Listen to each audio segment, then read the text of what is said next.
Olá, meu amigo, minha amiga.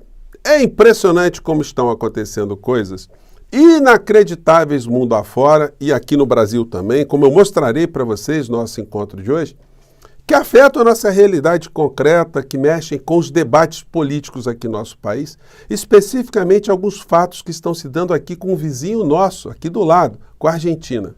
Isso tudo só sublinha, só reforça aquilo que eu sempre tenho dito aqui para vocês. Como foi importante, meu amigo e minha amiga, a sua participação, a minha, a de milhões de brasileiros no processo político de 2022. Porque juntos nós conseguimos barrar o avanço daquilo que muitas pessoas têm classificado como uma corrente ideológica de extrema-direita.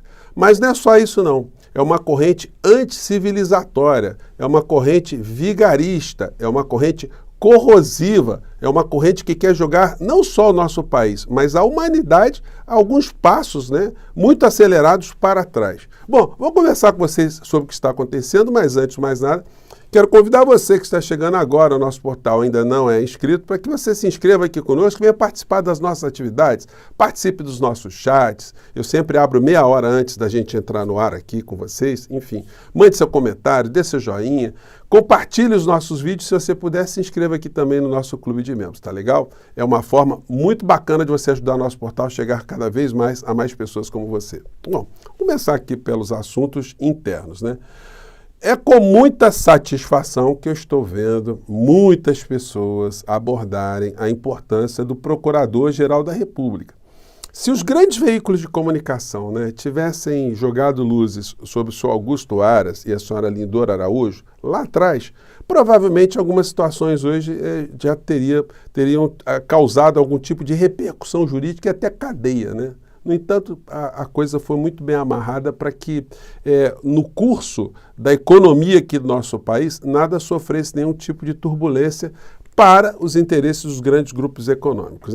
Bom, mas agora está diferente. O senhor Paulo Gonet, ele está sendo a todo instante lembrado da sua missão institucional. E para minha satisfação, ontem eu vi o Reinaldo Azevedo falando exatamente algumas coisas que eu compartilhei aqui com vocês. Vamos ver o que ele disse aqui. Fala, Reinaldo.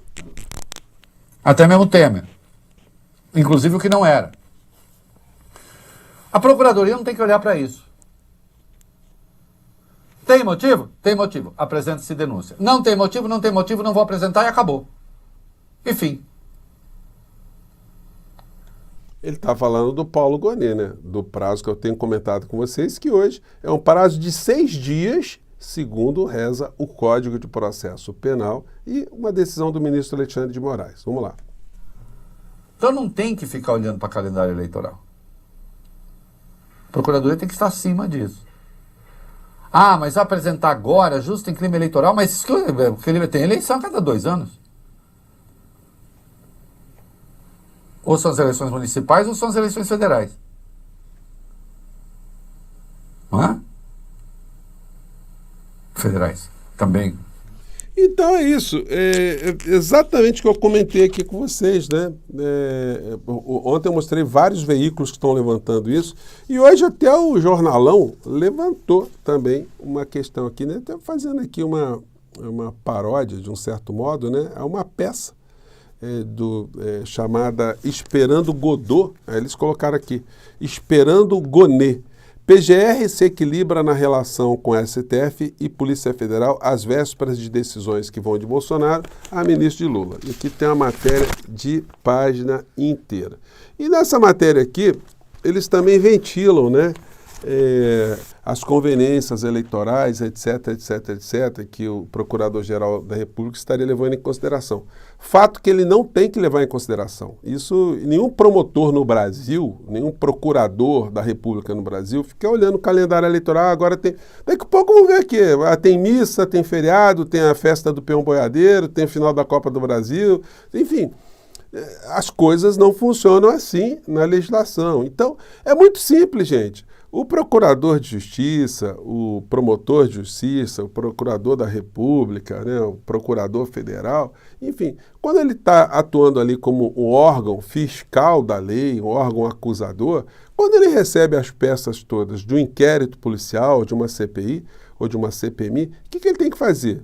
Verificar ali qual é o enquadramento típico, o que se enquadra dentro da lei, quais são os crimes que devem ser tecnicamente ali apontados, né? Enfim, e apresentar a sua denúncia, iniciar uma ação penal. O réu, a partir desse momento, vai ter todas as condições de usar o contraditório, a ampla defesa, mostrar ali se houve um excesso, se não houve, se é inocente, se não... Então, enfim, é que o procurador tem que fazer, o PGR tem que fazer esse tipo de situação. É assim que diz a lei. Então não tem que ficar agora aos sabores. Bom, nós estamos agora com prazo de 6 dias. Pelo que se tem ventilado aí, o senhor Paulo Gonet ele pode pedir para que algumas informações sejam complementadas.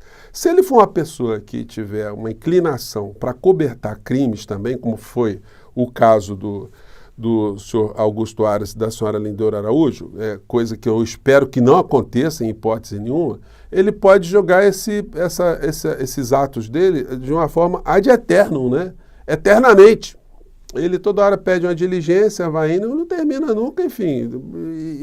E aí a gente fica, de fato, com essa sensação que o Brasil é o país da impunidade extrema, que nós tivemos aqui o Morcrim, que entre roubos de joias, subtração de joias e desvios e de grampos e de escândalos e de enriquecimento da família, ainda ajudou a matar mais de 750 mil irmãos brasileiros.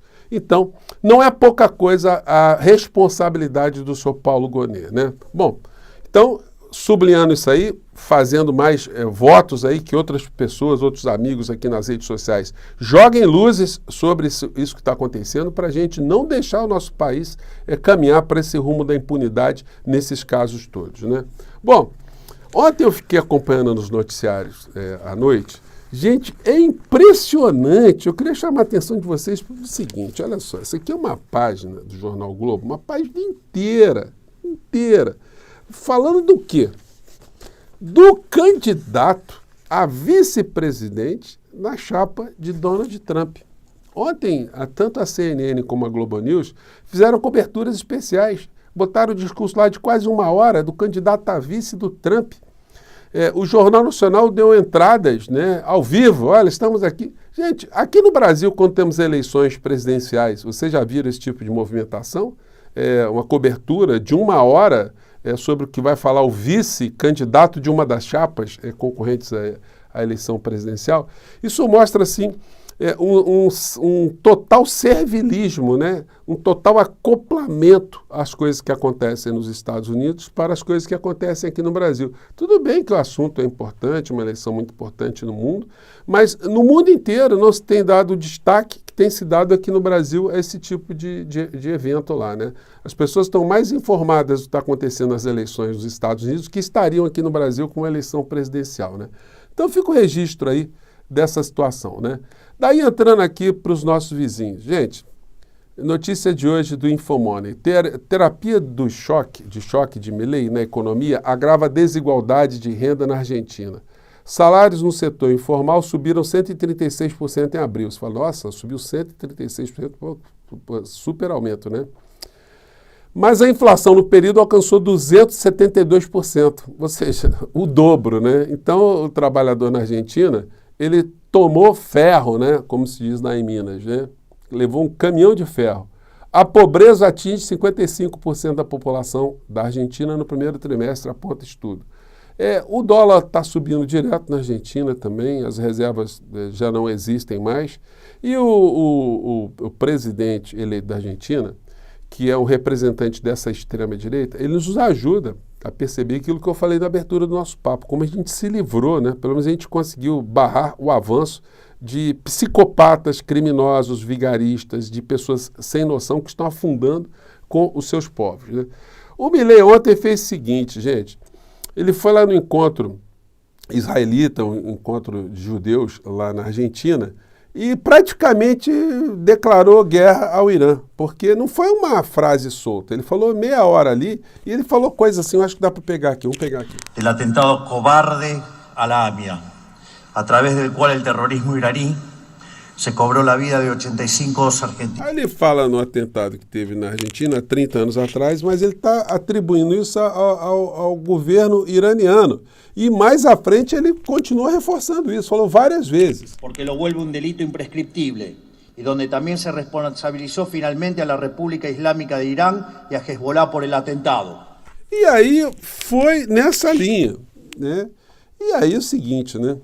O maior atentado na Argentina faz 30 anos e o Jornal do Irã faz ameaça ao governo de Milei. Aí, quer dizer, o jornal iraniano está dizendo, olha, vocês vão ter repercussões sérias no meio dessa história aí, né? Aqui já um jornal iraniano traduzido, forte ameaça de um meio de comunicação do regime iraniano ao governo Milei. No momento certo, Teherã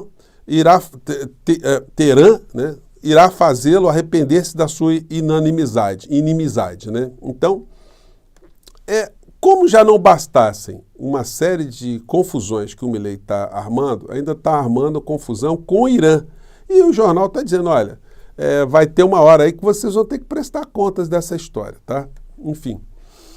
E aí, dentro dessa escalada anticivilizatória, um episódio lamentável, né, que aconteceu. Os jogadores da Argentina, comemorando lá a conquista da Copa América, em dado momento eles estavam fazendo um canto racista, homofóbico e transfóbico, e um jogador lá, ele transmitiu aquilo ao vivo. Gente, é um negócio pavoroso, pegou mal pra caramba, para dizer o mínimo, né? A gente vai falar das repercussões aqui.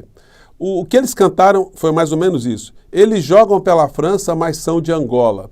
Que bom que eles vão correr. Se relacionam com transexuais.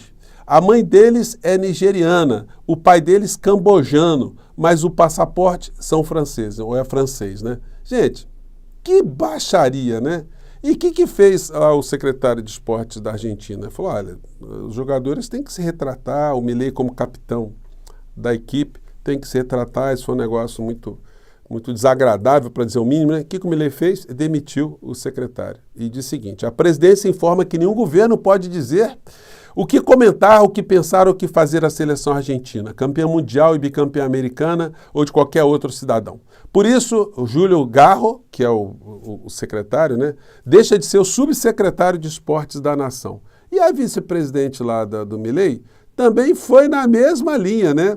A Villarroel, dizendo, olha, nenhum país, a França não é hipócrita, eles não podem ficar criticando porque eles sempre foram colonizadores também, então eles não podem falar isso, são hipócritas. Então, essa gente, eles estão se achando, né? Parece que eles têm ali um arsenal nuclear gigantesco, eles podem declarar guerra contra todo mundo no mundo e que vai ficar assim mesmo, né? Para nós, não deixa de ser uma coisa preocupante, porque traz aqui para o Cone Sul, né, para a América Latina, uma tensão que está lá no Oriente Médio e que o Milei está arrastando aqui para o lado, né? Então, se acontecer alguma catástrofe, né, essa catástrofe tem um germe causador, que é esse psicopata, esse irresponsável, esse vigarista de ultradireita, que é amigo do clã Bolsonaro, né, que comunga ali das mesmas teses e que está agora à frente desse país irmão, né? Bom, eu fico por aqui, mais tarde eu volto com mais atualizações, tá bom? Um grande abraço, tchau!